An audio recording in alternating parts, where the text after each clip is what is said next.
In the fight to curb climate change, there are few solutions more discussed than planting lots and lots of trees. It sounds simple enough. Trees absorb CO2 from the atmosphere to grow, so planting more of them should help eliminate greenhouse gases. The trouble is, tree planting efforts don't always work as planned. For example, between 1974 and 2012, the Chilean government helped fund the planting of over 1 million hectares of new trees. Yet, a recent analysis suggests this multi-million-dollar effort resulted in no major carbon storage gains. What went wrong? Chile focused on afforestation, the planting of trees in places long devoid of or never home to any forest, as opposed to reforestation, the practice of restoring recently degraded forests. Many governments and international organizations champion afforestation in their efforts to meet lofty tree planting goals that require massive amounts of land. The Bohn Challenge, launched in 2011 by the German government and the International Union for Conservation of Nature, aims to restore 350 million hectares of degraded land across the globe by 2030, in part through afforestation. Many companies have also seized on tree planting to offset emissions and, in some cases, negative PR from their contributions to the climate emergency. A 2021 Oxfam analysis found that the area needed to match the tree planting goals set by 4 of the largest oil and gas producers would require land twice the size of the UK. Here's where things get complicated.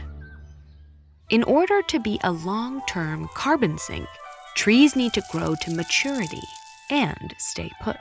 Most of Chile's afforestation funding went to the commercial forestry industry, which drastically expanded plantations of mostly non-native trees, in some cases even by plowing into native forests. According to one study, on average, natural forests are 40 times better at carbon storage than plantations. A mature tree can absorb up to 22 kilograms of carbon dioxide each year, but plantation trees are harvested. Further, pine and eucalyptus, 2 commonly grown plantation trees, are highly flammable, so gains in carbon storage can quickly go up in smoke. And not all land should be forested. In 2019, researchers estimated that of the 100 million hectares of land targeted for a tree planting initiative in Africa, most is savanna. Dropping trees into Africa's savannas threatens wildlife that thrive in sunlight and open spaces. And wildfires, not to mention a passing elephant, can quickly stomp out years of tree growth.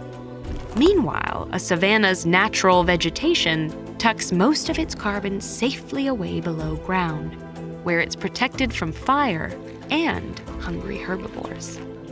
Planting trees can also have unintended consequences in places that naturally reflect sunlight, like drylands or snowy terrain. Trees in these regions could absorb more of the sun's rays, contributing to a warmer planet. It's not that we shouldn't plant more trees, but for the best chance of success, programs should consider which species to plant, which lands to forest, and how to protect the land long term. Today, Chile is prioritizing planting native trees rather than timber plantations. Some researchers argue that a more efficient way to regreen the planet is to protect forests and let nature do the work.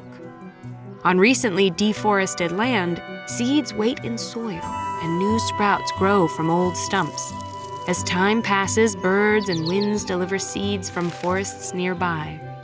Others support programs that practice assisted natural regeneration, helping nature along by removing grasses that compete with saplings, preventing grazing, and even planting trees in small patches. So when is it bad to plant trees? When programs put the wrong trees in the wrong places. It's bad when it's mistakenly used as a catch-all solution, rather than addressing more complex issues like carbon emissions and active deforestation. It's also bad to plant trees when it allows companies and governments to practice greenwashing. throwing money at initiatives that have no real chance of achieving the carbon offsets they promise.